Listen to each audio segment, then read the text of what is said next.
Olá! Hoje então é o dia 26 de junho, né?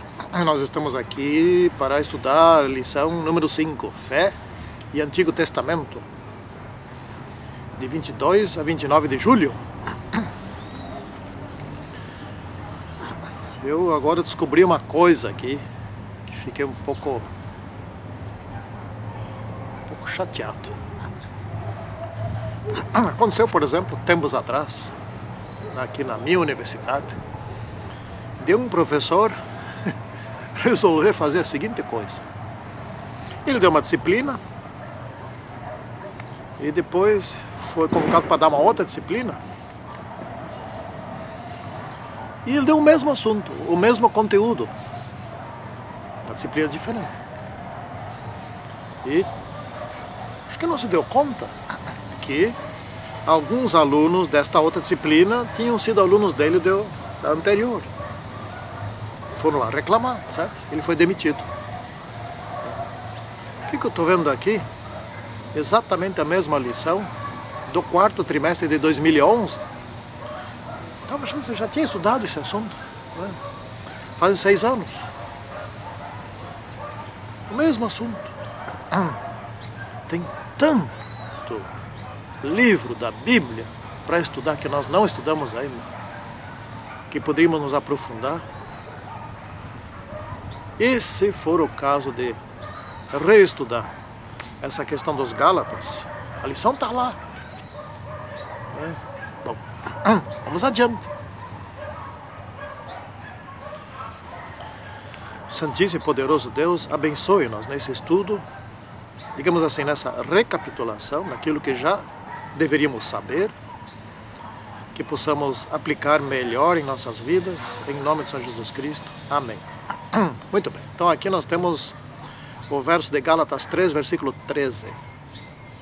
Cristo nos resgatou da maldição da lei, fazendo-se Ele próprio maldição em nosso lugar. Porque está escrito, maldito todo aquele que for pendurado em madeiro.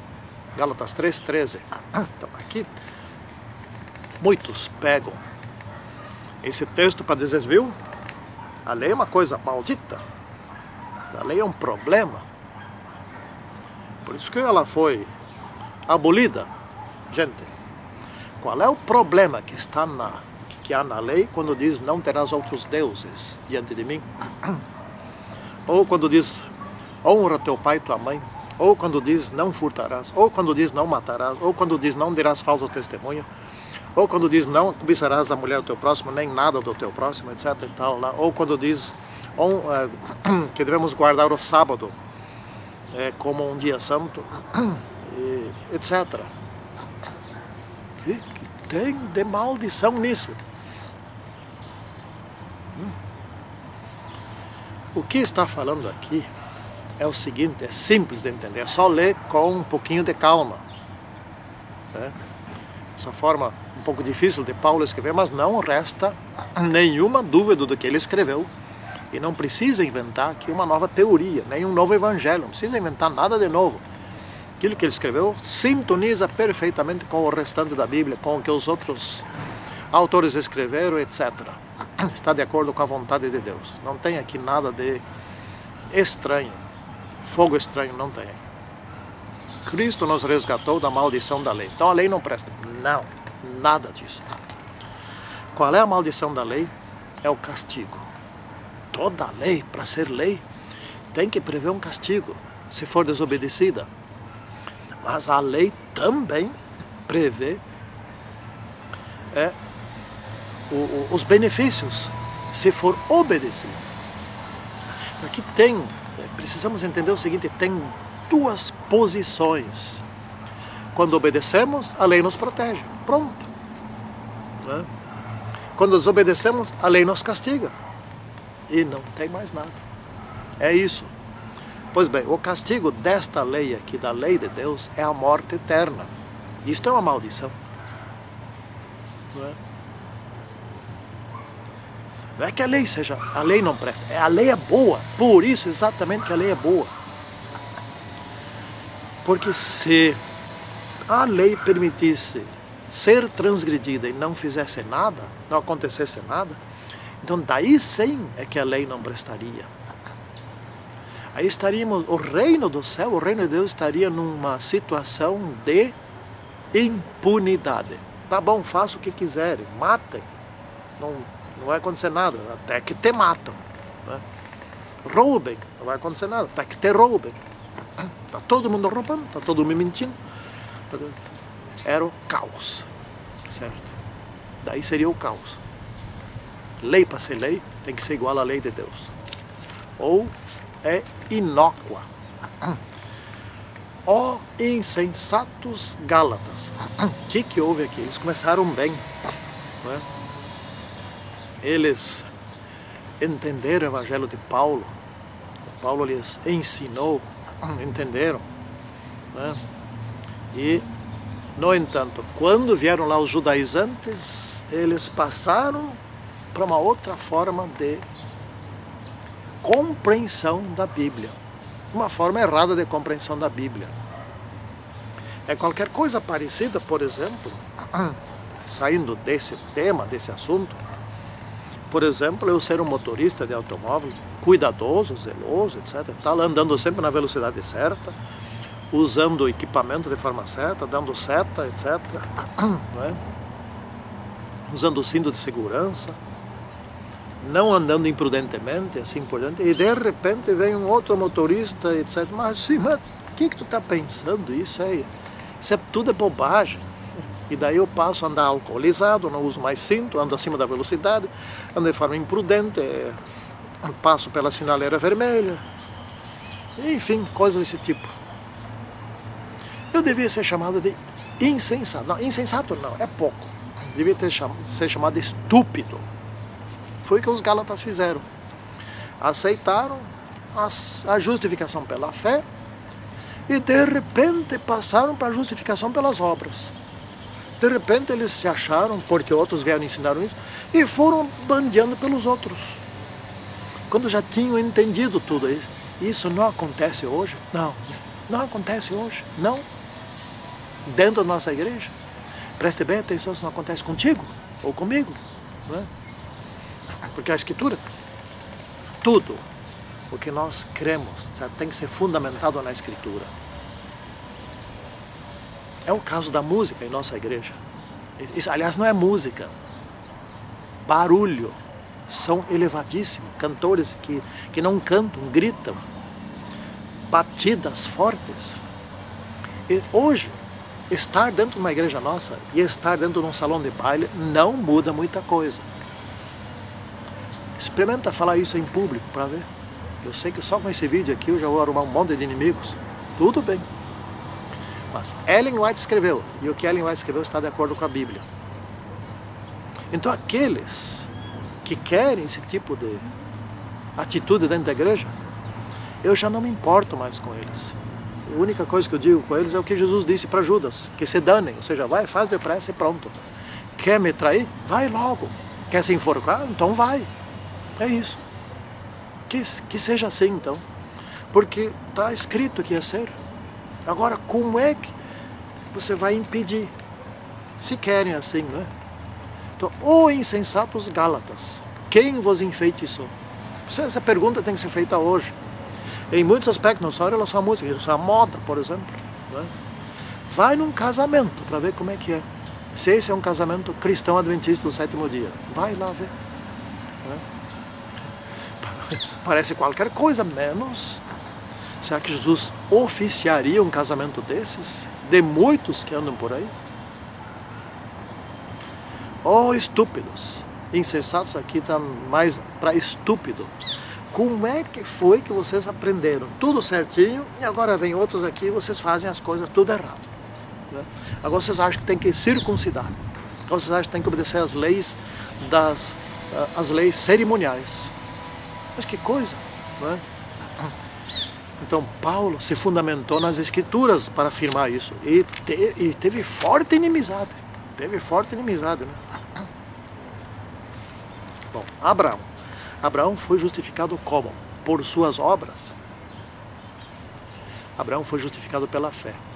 Deus disse assim para Abraão: Abraão, sai da terra da tua parentela, vai para a terra que eu vou te mostrar.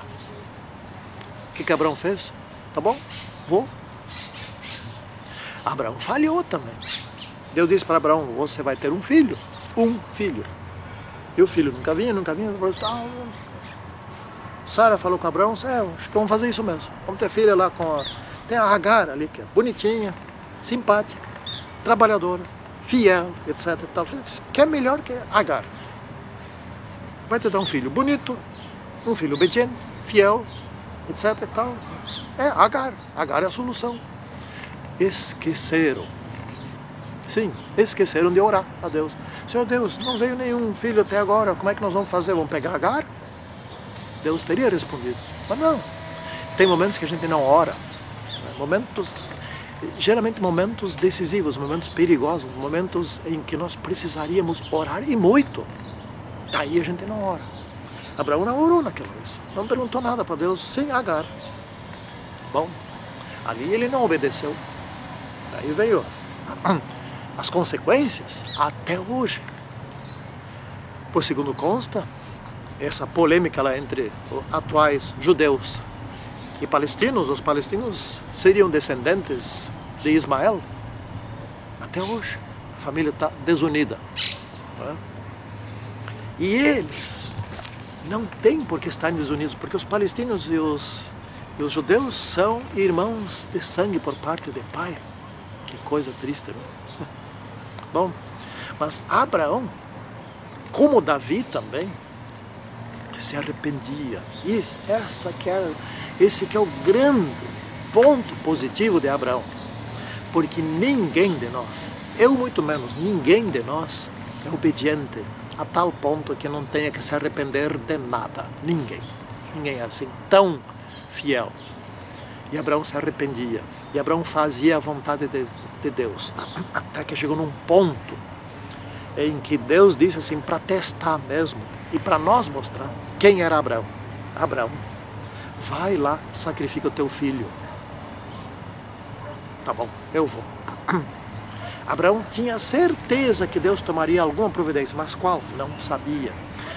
Da mesma maneira que os três, Sadraque, Mesaque e Abednego, diante da fornalha ardente, disseram para o rei: ó rei, se Deus vai nos livrar dessa fornalha ardente, isso nós não sabemos, mas nós não vamos adorar aquela estátua ridícula que tu levantaste. Que eu acho que era mais uma estátua lá em cima de um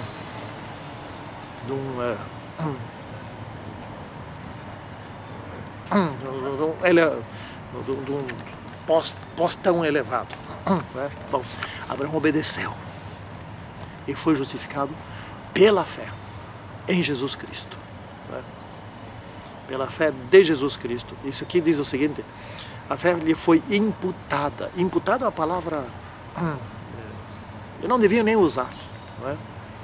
Ela foi creditada, ela foi doada, foi concedida, né?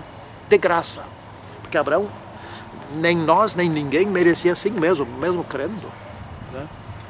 Mas então eu vou te dar um presente. Ah, tá, tu estás confiante no Senhor Jesus Cristo, no meu Filho Jesus Cristo, então eu vou te dar um presente. Você não merece nem esse presente, mas eu vou te dar. E eu posso te dar, porque eu tenho direito a esse filho que morreu por ti, me permite te dar o direito de você ser perdoado. Agora você é justo. Perdoado quer dizer não tem mais pecado. Não é naquele momento pecador, a não ser que peque de novo. Então, não sendo pecador, é justo. Pronto, foi justificado. Simples, assim, né? Então, a salvação no Antigo Testamento e no Novo Testamento é todo sempre igual. Tem uma diferença. Mas é uma diferença que faz com que seja mais igual ainda. Sei lá como é que é.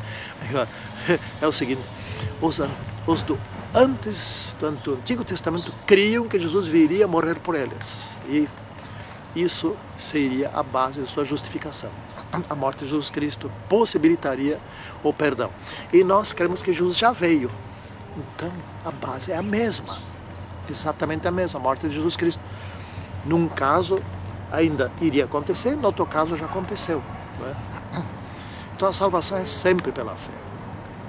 No caso, Abraão foi justificado pela fé. Né? E não por suas obras. Abraão fez boas obras, mas nem sempre. Lembra que Abraão mentiu. disse, a minha irmã era meia-irmã, né, lá no Egito. E foi 2 vezes, né, que aconteceu isso. Né? E Abraão ficou com medo. Chegou no Egito, a mulher dele era bonita, apesar de idosa, era bonita. Né? Esse privilégio eu também tenho. Eu tenho uma mulher muito bonita. Se eu tivesse com essa mulher lá no Egito, etc., eu não sei se não faria a mesma coisa. Porque mulher bonita é problema. Quer dizer, não é problema não. Facilmente se transforma num problema. Os outros batem o olho. Né? Bom, então resgatados da maldição. Mas que maldição? Maldição, a lei nos classifica hoje como transgressores, ou seja, como pecadores. E em assim sendo, temos que ser mortos, temos que morrer, perdemos a vitalidade que Deus comunica, estamos rompidos com Deus. Esta é a maldição da lei. Ou seja, quer uma coisa mais radical do que morrer?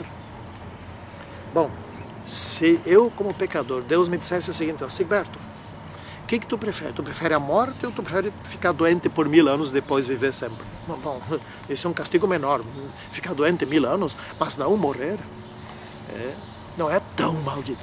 Agora, o que tu prefere, a morte ou a morte eterna? A morte eterna ou a morte eterna? Não tem algo mais radical do que a morte. Isso é uma grande maldição. É uma maldição que a gente conquistou.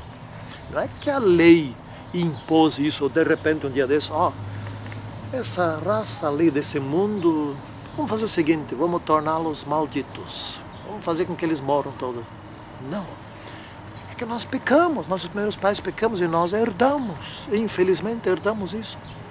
Aí vem Jesus Cristo e se torna Ele maldição da lei, para nos libertar. É isso, simples.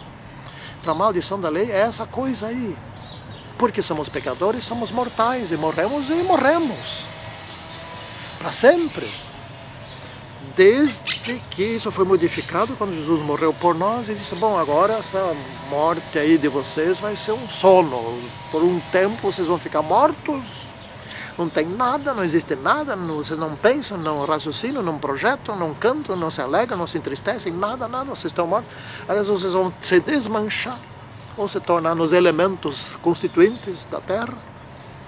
Vocês estão mortos. Mas é uma morte provisória. Um dia vocês levantam daí, uns para a vida eterna, outros para a morte eterna. Eles vão morrer de novo, daí sim, para sempre. Ninguém mais vai lá ressuscitá-los. Essa é a maldição da lei. A lei de Deus não é uma lei de impunidade. E Jesus teve que morrer por nós para que não fosse uma lei de impunidade. Aí sim, permite que sejamos justificados. Justificados porque, mesmo que não mereçamos, mas que cremos nele, tá bom. Então, uma vez que vocês creram nele, aceitaram ele, vou te dar um presente. Você vai ter de volta a vida eterna. Feito. É isso. Simples. Não é? Simples entender esse assunto aqui da fé no Antigo Testamento, que é a mesma coisa que a fé no Novo Testamento. Tudo igual. Não podia ser diferente. Deus é o mesmo e Deus nunca muda. Santíssimo e poderoso Senhor Deus que está nos céus, ajude-nos a viver de acordo com os princípios bíblicos, mesmo nesses últimos tempos em que tudo parece ser o contrário. Em nome do Senhor Jesus Cristo. Amém.